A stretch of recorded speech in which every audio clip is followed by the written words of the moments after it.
outbreaks or complex cases, and 186 are under investigation by our massive public health team. There are 49 Victorians in hospital, and 15 of those are in intensive care, and I'm very sad to have to inform you that a further death has occurred, a gentleman in his 90s, overnight. I'm not in a position to provide any further details other than to say it was a gentleman in his 90s, and he passed away in hospital since we briefed you yesterday. We send our thoughts, our prayers and best wishes to his loved ones. We know this will be an incredibly difficult time for them, and any and all support that we can provide them, of course, we will. There are 1,249 active cases. In terms of tests, there were 25,730 tests done yesterday. That takes us to a total of 1,095,219 tests. Let me again take this opportunity to thank every single Victorian who's come forward and got tested. That's critically important to knowing where the virus is, to doing everything we can to contain it, and limiting its spread. We did, and we've indicated consistently that things would most likely get worse before they got better. We will see more and more additional cases. That's the nature of these things. Steps we've taken this week as a Victorian community won't be reflected in the numbers till next week and the week after. That's just the nature of how this virus moves. Can I say, having driven in on the Monash Freeway from my home this morning, it's very, very noticeable that there is but a fraction of the traffic on the roads. Moving around, I've got reports from shopping centres, from the CBD, from all manner of different places.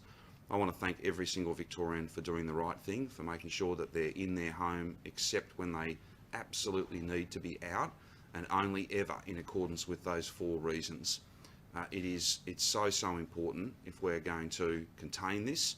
If the strategy is to work, then every single person who will benefit from that strategy needs to be a part of that strategy. And that involves sacrifice, I know, frustration. Nobody is enjoying being locked at home except for those 4 reasons. And again, only when you need to use one of those 4 reasons to go out. It is frustrating, it is challenging, but the strategy will be successful if we all play our part. And I know that that's asking a lot of Victorians, but it's everything from very simple things like hand hygiene, all the way through to, if you are sick, please don't go out, please don't be using one of those 4 reasons. The only thing to do if you've got symptoms is to come forward and get tested, and the Minister can speak to some additional test sites that we have stood up or are in the process of standing up. We have more test sites than we've ever had. We're processing day on day more tests than we've ever processed, and that's because Victorians are coming forward and getting tested. And I just again say thank you so much for making that important contribution in our collective fight against this virus. Without that data, without that sense of where the virus is and how it's moving, you simply can't get to the people who are positive, you can't get to their close contacts, you can't then put in place a strategy to have them isolated at home, and indeed you can't stop it spreading to the point where many more people will become gravely ill and will need hospital care, and we know what that means. Once those numbers grow in a really aggressive fashion, we know that will spell tragedy for many more Victorian families. So I know it is very frustrating, and it is not the place that we want it to be in, but it's a clear strategy. It will work, but only if every single Victorian and the whole community that'll ultimately benefit from that strategy. It only works if we all play our part. And it's the simple stuff, the common sense, just doing the right thing, the smart thing. That's how we will get to the other side of this. This is not an ordinary weekend. It is anything but that. You've got to be in your home if you're in the metropolitan Melbourne or Mitchell Shire, other than for those 4 reasons, and only when you absolutely need to leave your home for one of those 4 reasons.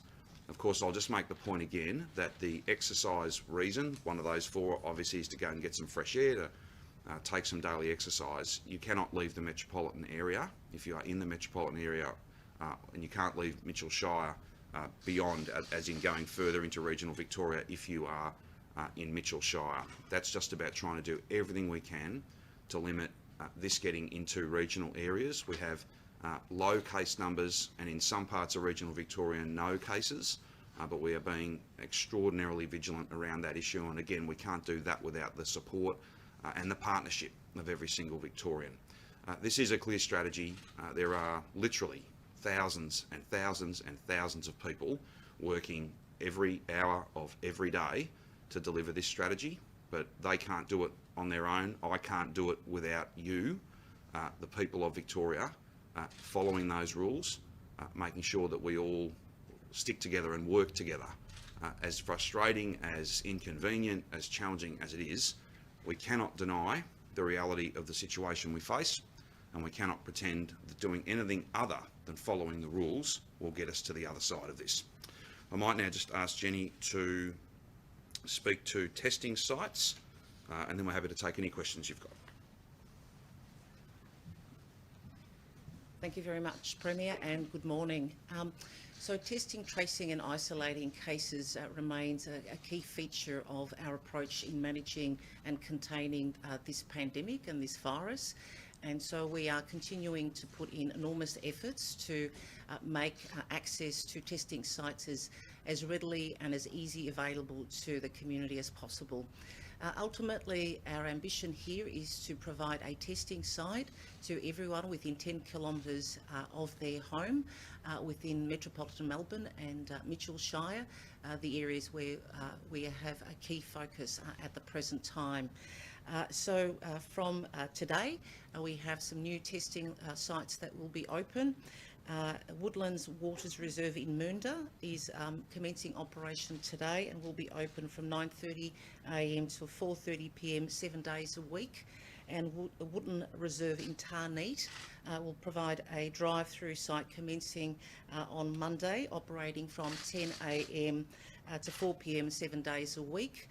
In addition, in the Mornington Peninsula Health will commence a mobile testing service to different parts of that community from Monday, and they'll be advising the local community of locations as that van moves around.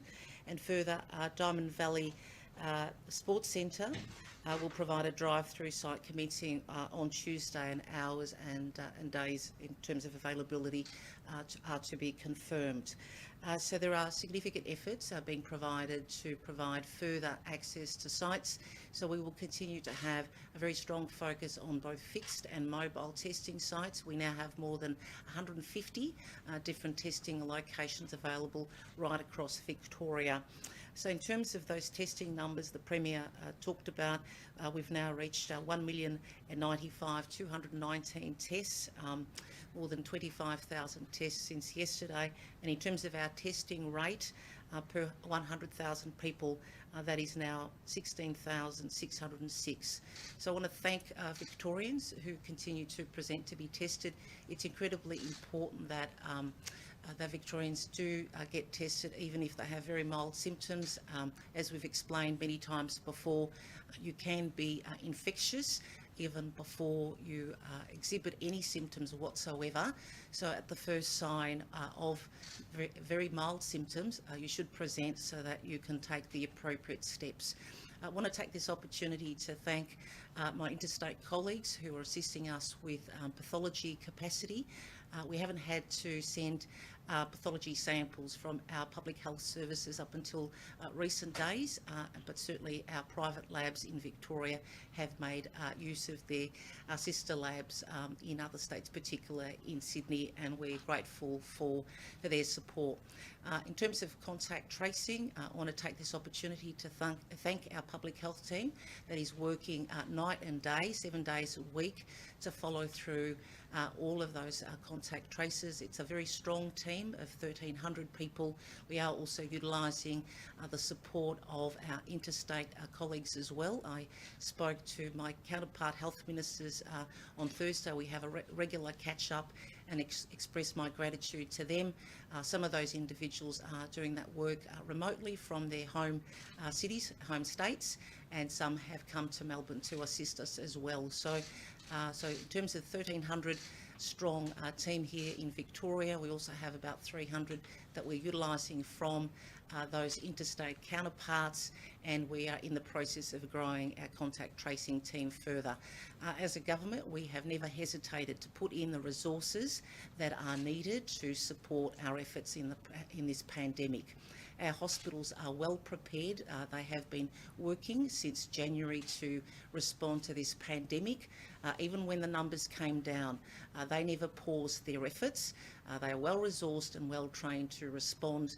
We have ventilators in our warehouse. We have medical equipment in our warehouse and being distributed to our health services all the time, and personal protective equipment. 32 million masks sitting in our warehouse as we speak. So our health resources are well supported and well prepared. And I take this opportunity to reassure the community that our hospitals remain safe for them to visit.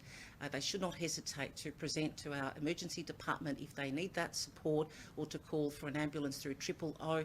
Please do not put off your regular screening. If you get contacted by one of our cancer services for your biannual or regular checkup, please continue to take up those opportunities. It's very important that people do not defer medical treatment.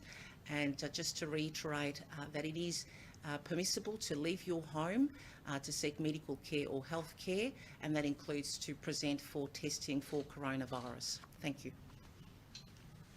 Good. I'm happy to take any questions you have. Of the new cases, how many are in the housing flats, or can we get a breakdown? There'll be a full Chief Health Officer release, as we normally do, a bit later on today, obviously with the volume that we're dealing with, sorting through those details and those number of cases that are being investigated. That's the kind of work that we're talking about. On the flats, again, I want to thank everybody who's involved in what is a massive task. Alfred Street obviously remains in a special set of circumstances, but in many respects it's no different to the rest of the state. And what I mean by that is that anybody who tests positive or a close contact needs to go and isolate at home, but when you've got an entire high-rise building where everybody is either positive or deemed to be a close contact of a positive case, it does present a unique challenge, and that they are being supported, each and every one of those families, in terms of groceries, perishable food, all the other mental health support, healthcare, of course. There's a very big team of people that are doing that work, and I'm grateful to them, and I'm grateful to those residents across all of those impacted towers. But I don't think the others will mind me giving a shout out to the people at Alfred Street. They really are doing an amazing job in understanding the circumstances that we all confront, and I'm very grateful to them, and I'm particularly grateful to everybody who's down there literally 24/7 providing support and care. Anecdotally, Premier, I know it's only 24 hours, but Sure. Have you had any indications how people are embracing that decree on the masks, and are you worried there's going to be a rush on masks and there may be a shortage? Sure. I think the key point here is that I think it's quite noticeable that many more people are wearing masks now, and I'm very grateful to them. Again, we've just got to be really clear about this. It's not compulsory, but where you are out for a lawful purpose and you believe you may not be able to maintain that 1.5 metre distance from other people, then through an abundance of caution, and it's a low cost, high reward. No mask is foolproof. No mask will get the risk of infection down to zero, but every little bit helps. Every contribution helps, Nick, and I'm very grateful to think that many more Victorians are wearing masks. Now, they can be homemade, and the Chief Health Officer might want to speak to that. We have the first orders, noting that, again, this is not just for today or tomorrow. This is going to be a feature of our response for a very long time, particularly when we get to the other side of this shutdown. Part of opening up may well be, I think it's almost certain, that the wearing of masks, again, where you can't distance, could well be a really important feature of the next part of our pandemic response. We've ordered, we'll order up to 2 million Australian-made, and I actually believe Victorian-made. I'm happy to come back to you on that, but we're in discussions with lots of different companies. Reusable masks, and that'll be the subject of further announcements in terms of when they'll arrive, how they'll be distributed, priority groups that might get them. In the meantime, the stockpile that Jenny spoke about, we have ordered some additional single-use masks to replenish any that we use in the coming days and weeks. That'll principally be in healthcare settings, in other settings where we think that there's a really big reward. So, for instance, part of our response to the public housing towers is many people down there are potentially wearing masks as well, just to try and do everything we can from that abundance of caution to limit the number of people who have it limit the risk that's posed, particularly to vulnerable people. When you said Alfred Street was largely all positive or a close contact, I know you can't speak to today's figures, but we saw 97 cases in the Melbourne greater area yesterday. Were they largely due to that Alfred Street tower, or can we break that down any further? The Chief Health Officer might be able to do that, but essentially, just to be really clear, everyone in that tower is essentially being treated for the purposes of a public health response as if they have the virus. There are a number of people who do in fact have it, and there's been a massive testing program to get us to that point.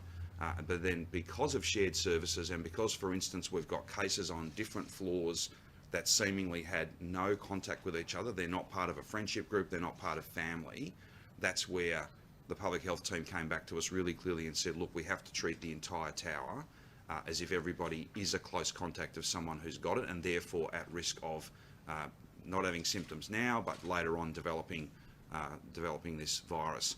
There'll be some additional cases there. We can probably come back to you and give you some more information as it comes to hand. But again, I just want to assure every single Victorian, as challenging as those steps were to take, they were the right steps to take, and there is literally enormous amounts of support being provided to those residents.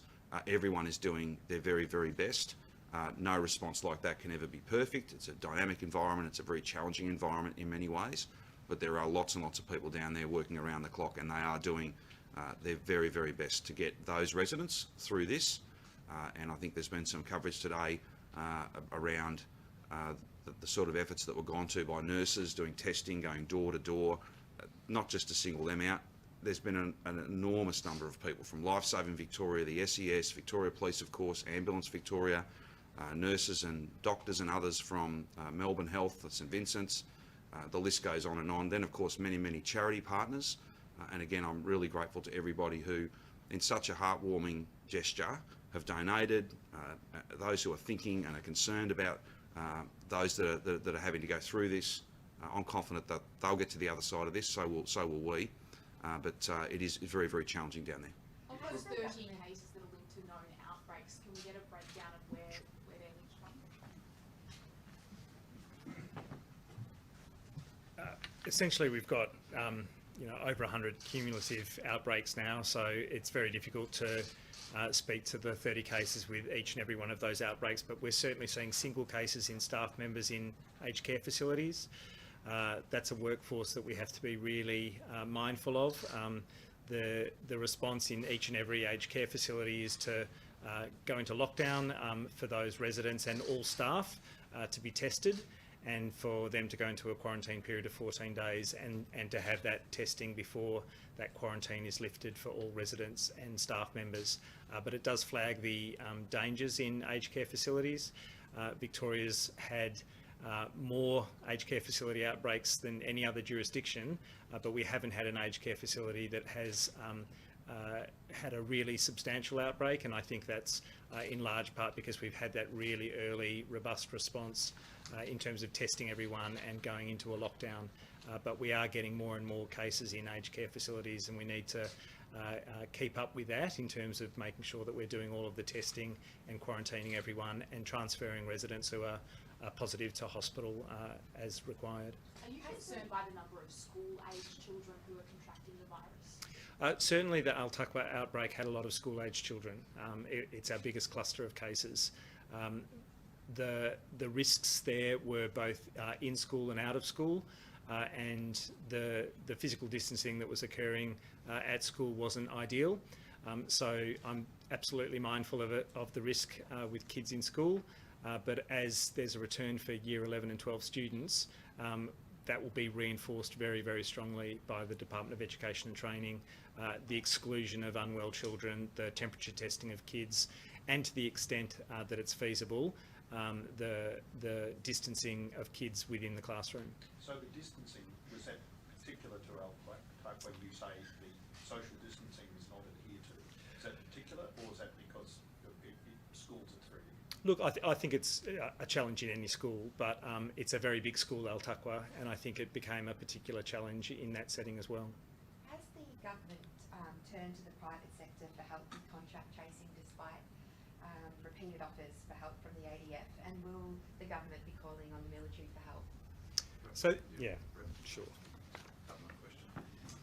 Thanks for your question very much. We have 1,300 people that are in our public health team. That's more than has ever been the case. There are 300 plus people from interstate, many of whom are very senior public health physicians who provide coordination support, deal with some of the more complex cases, and we're deeply grateful to our interstate colleagues for giving us that additional capacity. Of course, even at 1,600 though, with the number of positive cases we've got, the number of close contacts, and the fact that this is going to be with us for months and months, just as we had a partnership with the private hospital system, one that I think served us very well, we're looking to extend our partnerships with a whole range of private businesses. If you need call makers, then you go and speak to people who run call centres. That is just a logical thing to do. And the private sector has been part of our response. They'll continue to be part of our response.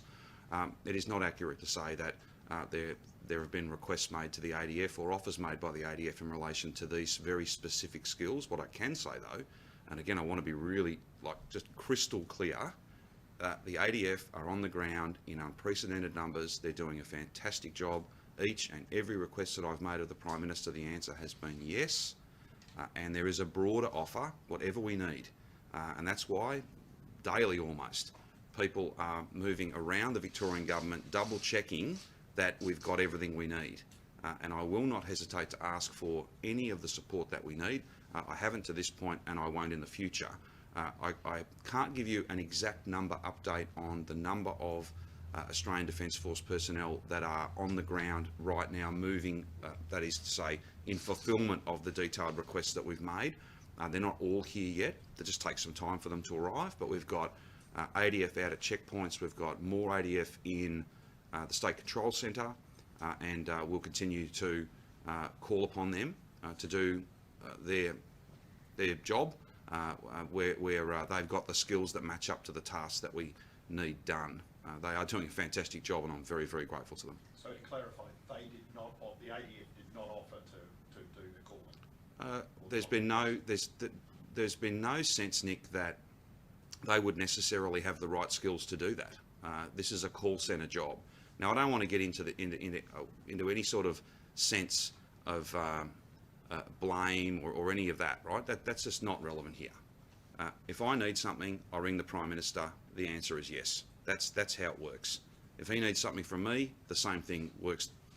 That's just the nature of the partnership that we have.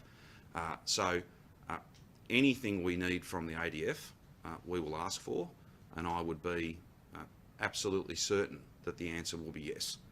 As far as contact tracing goes, just think about this for a moment. It's principally phone calls. Some of it you do need absolute years of skills, particularly for complex cases, and there are many, many of those. But there are some other functions that are more akin to call centre type work with some clinical training as well, and that's why we've been having discussions with a whole range of different call centres. That just makes sense. There's nothing more to it than that. And again, I want to make the point, this is not about what was offered and what was accepted and what was asked for. There's complete clarity about this. Where we need something, we ask, and the Prime Minister says yes. And I'm very grateful for that, and all Victorians should be, and I'm certain that they are. In regards to people doing the wrong thing, like the birthday party we saw a couple of days ago, are you aware of any other incidents in the last 24 hours of people breaking the rules? Not that I can speak to, no. The Chief Commissioner and the Police Minister might be able to provide you with some further details of any standouts, as it were. Look, there's no need for anyone to get fined. These rules are really, really clear. And if you do the right thing, then you won't be at any risk of getting a fine. But if people do the wrong thing, then this is so serious. The stakes are so high that the police will not be issuing warnings and cautions. The Chief Commissioner's made that really clear. That's his call, and he's made it, and I support the call that he's made. These rules are not new. We are frustratingly aware of what it takes to bring this under control, and that's what we must do, and everyone's got a part to play, and I just don't think it's too much to ask each and every Victorian only go out for those 4 reasons. I'm not asking you to enjoy it. No one will be enjoying it, but it's just what has to be done. And police are out there in force, well supported by the Australian Defence Force at checkpoints and other important functions that Victoria Police have stood up to be able to have that hard border. every Victorian's got a part to play, and I would thank every Victorian who is doing the right thing, and that's the vast majority, and that's a deeply impressive thing. But there will always be a small number of people who don't do the right thing, and it's just, not only is it wrong, it's not very smart, because Victoria Police will catch you. Premier, there was a case, Sure. I think it was a couple of days ago, of a woman who was going off to feed her horses, and she had hay bales. Sure. She's been fined. Do you think that's fair? Is that the type of... I'd leave it to Victoria Police to talk about individual cases. Again, there's a very clear set of rules, and I would ask all Victorians to play their part. And I would, in doing that though, I would again thank every Victorian who is, and that is the vast majority of people across the metropolitan area. On the specifics of that case, to the extent appropriate, I can certainly get Victoria Police to come back to you, Nick. Yeah, so I suppose the question then is that the type of thing you want people to stop doing, given she was going to feed the horses? Well, what I want people to do is to go out when they need to go out, to follow the rules. There will always be cases where there's some interpretation required, and if we were just dealing with ones where there was a genuine question of interpretation, that'd be fine. But some of the examples that the Chief Commissioner cited yesterday, there's no interpretation there. That's just not the right thing to do. On the specifics of that matter and its exact status, I'm more than happy to have Victoria Police come back to you. There do appear to be some grey areas though. Does there need to be some more discretion?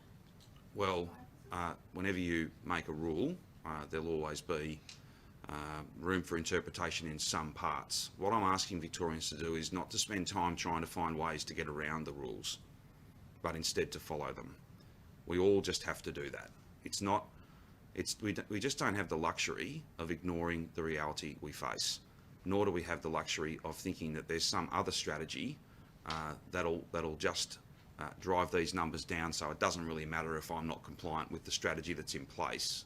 That thinking will only see more virus, more cases, and a longer lockdown.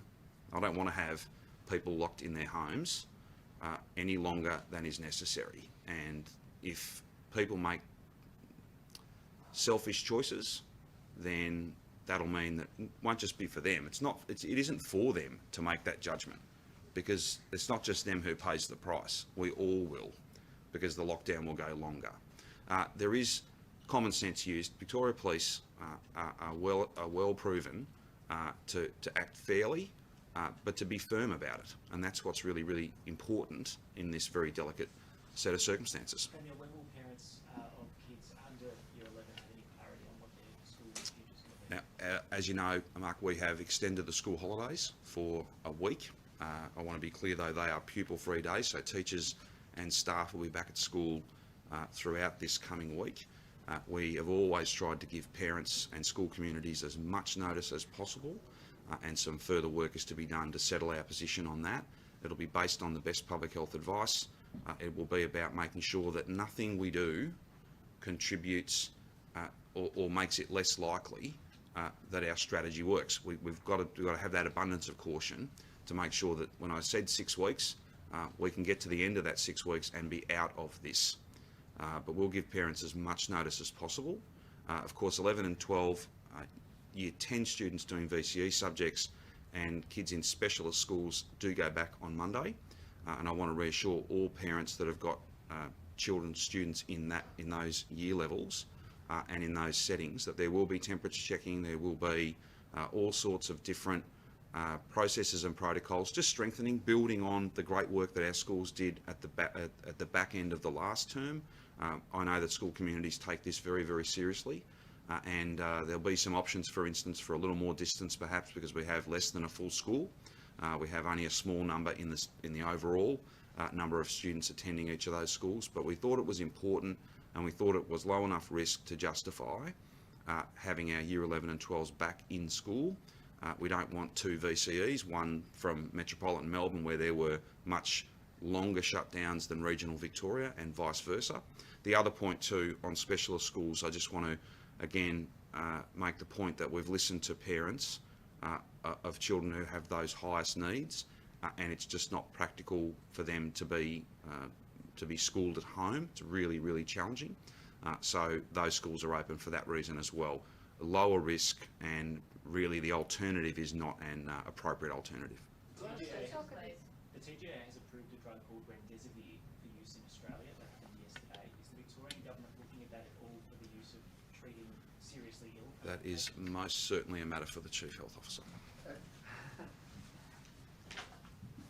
Yeah, I'm sure the Victorian clinical community will look to remdesivir as a therapeutic option. If it's on the Australian Register of Therapeutic Goods now, they will love to have it available for them, as they have used dexamethasone, that powerful steroid that's been shown to have a genuine effect on mortality rates. So remdesivir is another drug that's shown some effect, possibly not as strong as the simple and cheap dexamethasone steroid drug, but it certainly has a role and seems to reduce the amount of time that people are ill for and require in hospital. It may have less of an effect on death rates, mortality figures, but it'll be part of the armamentarium that I'm sure clinicians will look to use. How much of that drug do we actually have in Australia or Victoria? I don't know if you know. I don't know. US was stockpiling it. Yeah, I don't know. I know that the Australian government has looked to get its own supply, but the US really went very hard in gobbling up the entire global supply almost. Could you talk a bit about the 2 million masks and the logistics of that, where they'll be targeted?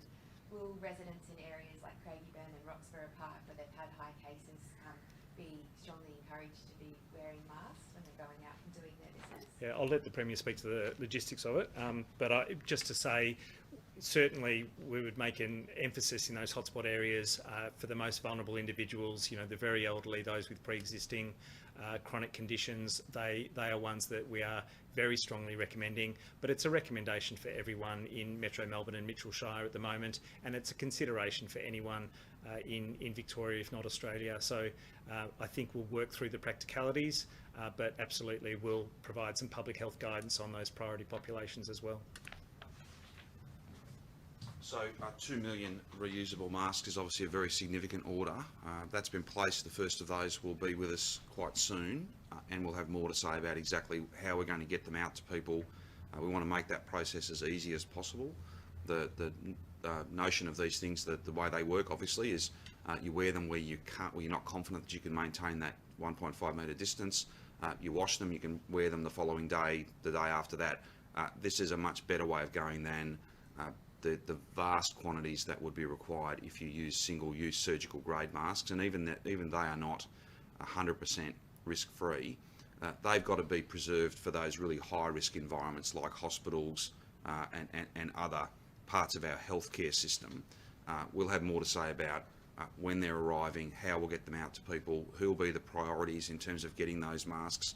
But the other point to make, of course, is you can make a very simple mask at home, and it does limit the risk of transmission of the virus.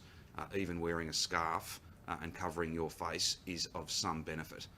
But again, the Chief Health Officer, I think, if he's not yet, he's going to very soon make a video.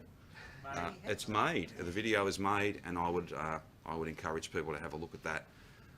I'm sure brilliant performance to show you how simple it is to wear them correctly, because correct usage is also a really important part of this. So, sorry, that's a long way of saying we're going to come back. Yeah. I'll let you know in full detail where they'll be, how you get them, as well as how to use them, and which communities, which groups will be the absolute priority. So there's no estimated time of arrival when they might? When I have more to say about those matters, I will. And in the interim, there are surgical masks, and that's the point I made before. We've also ordered a number of other surgical masks, single-use masks, in order to replenish our stockpile. If there is for instance, in the towers or positive cases, close contacts on that kind of individual basis, where the recommendation is for people to wear masks, we think that's the best way to go. We don't want to have it. If you've got a stockpile, you've got to protect that stockpile. That's not there for this part of the virus. That's there if things were to get much worse. And of course, that's in our hands really, in terms of the way that we conduct ourselves. Are those hotspot suburbs still driving the numbers we're seeing today? We're still seeing significant numbers come out of those northern and western suburbs, but it is in other parts of Melbourne as well. And I wouldn't want anybody in Melbourne, anywhere across Melbourne, to think that this wasn't relevant to them. It is relevant to your family, your street, your community, and indeed all of us. So we've all got a part to play in that, but there is still a significant representation within that corridor, but it is in every part of Melbourne, some at very low levels, but it won't be at low levels for long if people don't follow these rules. And that's why, again, thank you to all of those who are doing the right thing, and a really clear appeal to those who aren't. Do the right thing because it's the right thing to do, but it's also the smart thing to do, because Victoria Police are out there in force. Professor Sutton, can Sure. I ask you, at what stage would you expect or hope to start seeing results from the lockdown and the increased concentration? At what stage would you be looking to see, okay, we're going to have to see a flattening or a decrease? Really, I'm hoping for it from now. We know that there were some changes in behaviour in advance of the lockdown, and that should have an effect as well. And we had a more geographically limited lockdown in the hotspot areas that's been in place for longer. So it would be great if that plateauing is occurring now. But really, with respect to the stage 3 restrictions that we've got across Metro Melbourne and Mitchell Shire, it's in the next 3 to 5 days that it should really be having an effect. There are challenges though. Those restrictions limit very substantially the number of interactions we have in our home, socially, outside, but there are people who need to go to work, and when you've got a significant pressure of infection that we have with our numbers now, we know that there'll be transmission because of the work that people have to do, and so we can't be absolutely guaranteed that that will turn around in the next 3 to 5 days. We need to work with the masks, we need to work with all of the workplaces, we need to make sure that people are doing the right thing in terms of excluding themselves when unwell and getting tested as part of that as well, because it won't just be about staying at home except for essential reasons. Is there anything from the figures that you've obviously analysed or your staff have analysed over the past couple of days which give you optimism that we are getting close to a plateau or dropping? Is there anything there that you look at and say, yes, this is good? Oh, the main thing is the mobility data. It's really showing a very substantial decrease in people's mobility, their numbers of interactions with other people, and we have proxy measures for that. We don't know absolutely if people are meeting someone else, but you can get information from Google in terms of driving directions, in terms of pedestrian directions, that give you an idea of how much people are moving out and about and how much time they're spending in their home, and that's all looking good. Can you please quickly just speak to why we're still pursuing a suppression strategy rather than elimination? I mean, obviously shutting down again is horrible for businesses. The Premier's spoken about that a lot. So what's the line for us at suppression to make sure that we don't just keep entering these lockdowns even after this one's done? It was a decision of National Cabinet. AHPPC provided the pros and cons, if you like, of suppression and elimination. As a public health person, I'd be very happy if elimination were a feasible thing to achieve, because it has its own challenges. You absolutely need to not reintroduce virus at any point once you've eliminated it, because it'll take off. But the challenges of suppression are very substantial as well, especially if a vaccine is 2 years away or 18 months or more away. So I think it's not the national decision at the moment. I would hope that as we move through this phase in Victoria and look at everything else that's occurring across the rest of Australia, that we don't close ourselves off to a re-evaluation and a reappraisal of what's feasible and what the pros and cons are.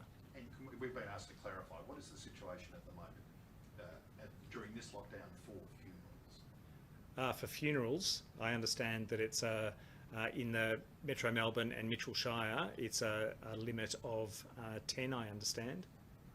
Is that right? 5? It's 10. 10. Will school children be asked to wear masks, or will they be encouraged to? They won't be asked to wear masks. We know it's tricky in a school setting. We know that younger children are much less likely to transmit. They tend not to wear them as well. They're obviously engaged in lots of conversation normally, but we won't stop kids from wearing them if they individually choose to. Are you able to say whether the death today was linked to any known clusters or outbreaks in any sense? We're not providing additional detail on that death, I'm sorry. You kept mentioning aged care services, but they seem sporadic. So are these just community transmissions, or how does it keep seemingly hitting at different aged care facilities? Yeah, I mean, aged care facilities have staff who are community members, and the transmission in the community is the reason I think that staff members are coming down with coronavirus. And they're going to work. I'm not saying that they're turning up with symptoms, but some of them will develop symptoms on a shift or going home, and we take that 48 hours before they develop symptoms as an infectious period, and we therefore have to lock down the facility, and we have to test everyone on that basis. So it's a danger. As long as there's significant community transmission, that anyone going to any workplace could be bringing coronavirus with them. And of course our concerns about aged care are the vulnerability of the population and the ability of the virus to spread within those settings. And you said 14 days for anyone who's obviously tested positive. That tower at North Melbourne has got a lot of people who've either tested positive or are cases. Are they potentially looking at sort of 14 days from today, or? No, people who test positive can be cleared after 10 days if they are free of symptoms for 3 of those days. So you can actually, if you've developed illness, you can actually be released from isolation at an earlier period. The 14 days is for people who've been exposed to a positive case who require quarantine. So quarantine's for well people who need to go through 14 days because they could develop illness at any point in that 14 days. You can release someone when they have no symptoms and in aged care settings when they've had a PCR test to show that they haven't got the virus as well. But for the entire tower, are they looking at another week or more? For the Alfred Street Tower, they are looking at another week to make that 14-day quarantine period come to a close. What's the average rate? I don't know which one this is for, but I was just asking whether, if for parents who are nervous, for initially obviously the VCE and specialist schools, and then ultimately when all schools go back, for parents who are nervous about their kids, will there be any penalties for them if they make the decision to keep their kids at home? It's not about penalising people, Nick. I know there is significant concern in the community in terms of where we find ourselves, but every decision that's been made has been based on expert medical advice, and it is believed that having those 11 and 12s back at school is safe.